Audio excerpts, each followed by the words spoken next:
Our series begins today as we see that everyone is preoccupied with the Love Alarm app.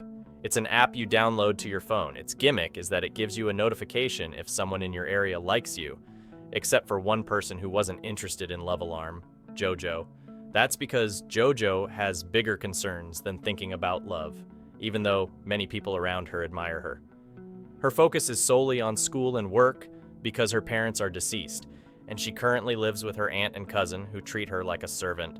JoJo works with her aunt at their grocery store after school and then does extra work at the grill shop. All of this is to support herself and pay for her academic lessons. No one feels burdened by her. But that's not all. JoJo also contributes money for her grandmother's hospital bills, as her aunt abandoned her after JoJo's mother's death. Here we understand how JoJo is a resilient and responsible girl despite her young age.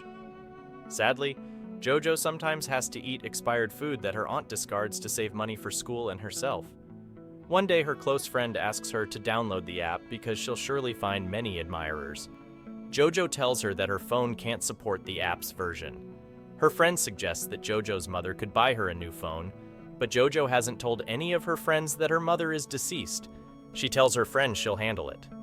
On the other side, we see San, the handsome guy, returning from America after finishing his championship.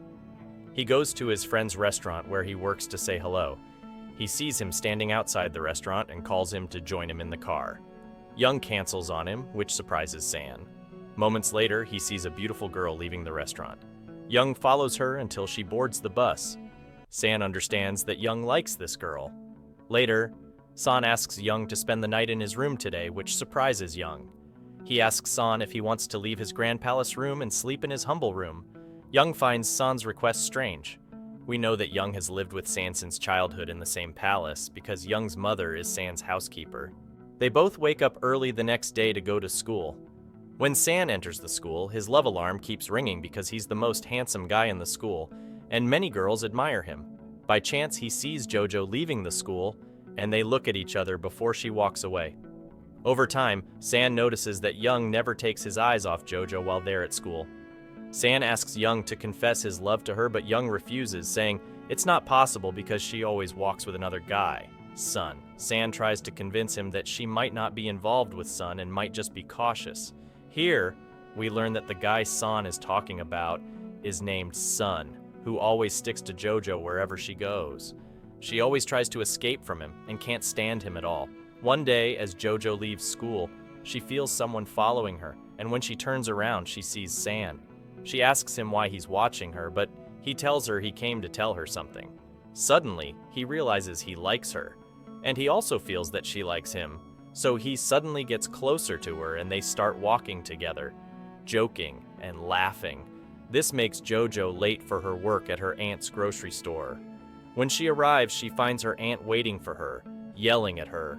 Her aunt tells her she has become a burden and hurts her with her words, saying that the debts her mother left before she died are enough and that she doesn't need more problems. Meanwhile, San goes to his friend Young's house. He asks Young if he likes JoJo, to which Young denies. San is relieved and tells him it's good because he went out with her today. Here we notice signs of anger on Young's face. He leaves San and goes to sleep, feeling very upset. At school, we see Duck, a very mysterious boy who isn't very likable.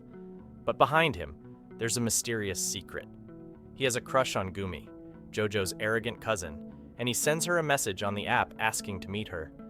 Of course, she doesn't go, but JoJo happens to be nearby. Duck cries because Gumi didn't show up, so JoJo comforts him, and in the end, he gives her a new phone with the app installed on it as a gift.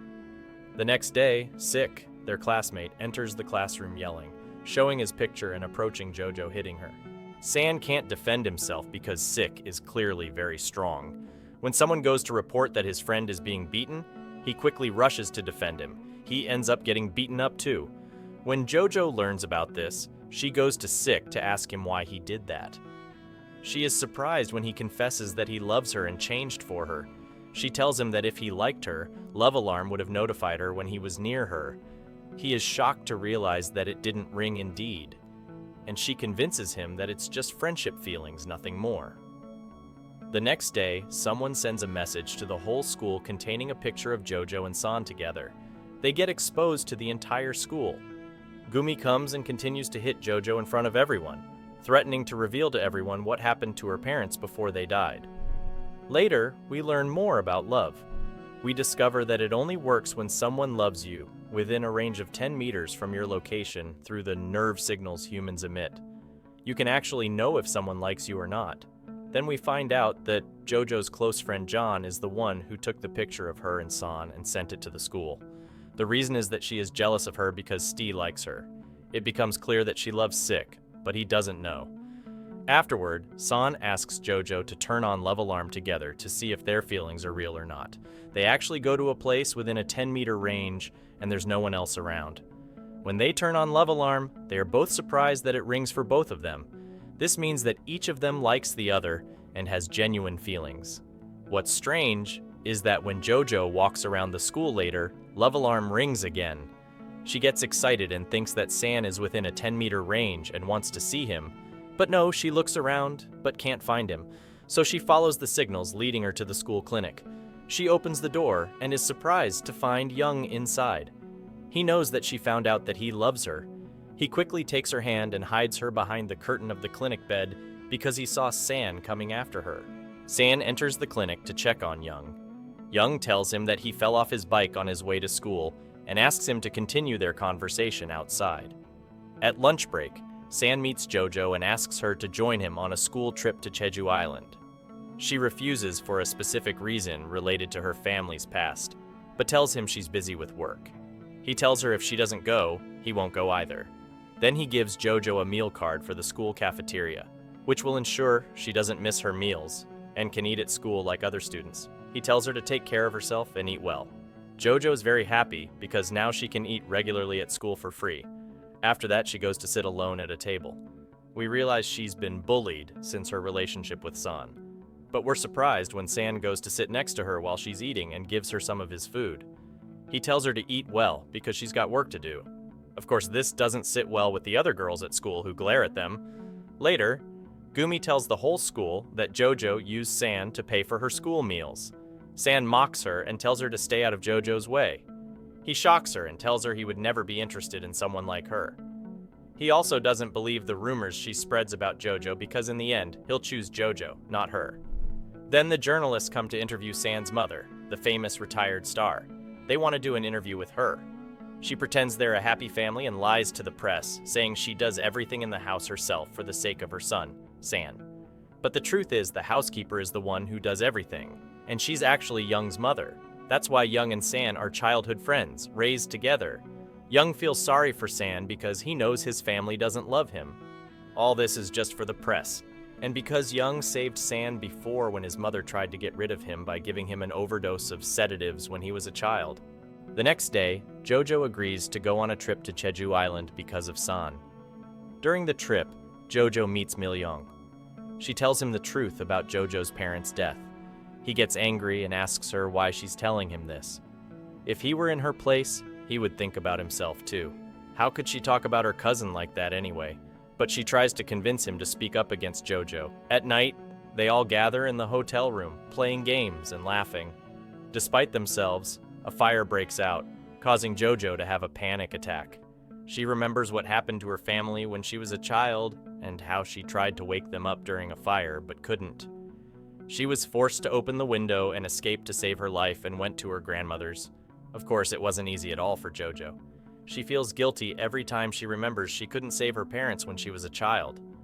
The next day of the trip, San takes Jojo on his motorcycle and tours her around the island.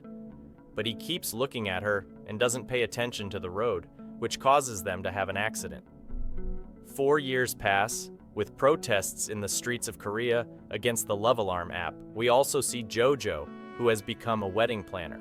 The condition for marriage in this era is for the bride and groom to hold their phones and open the app to see if they love each other or not. Because if they love each other, the priest proceeds with the wedding, and if they don't, the wedding is canceled. Then we move to Lingo, who is exercising before going to his university. He finds a large gathering of people voting. He goes to see what's happening and finds many phones thrown on the ground with dozens of corpses. All the phones are open on the Love Alarm app. We discover that these corpses are a group of young men and women aged between 20 and 30 years old. They took their lives by consuming toxic substances because their Love Alarm app didn't ring since its launch 4 years ago. This made them feel rejected by society, and nobody loved them. That's all for today's video. Don't forget to hit the like and subscribe button and check out our other selection of recaps. Take care.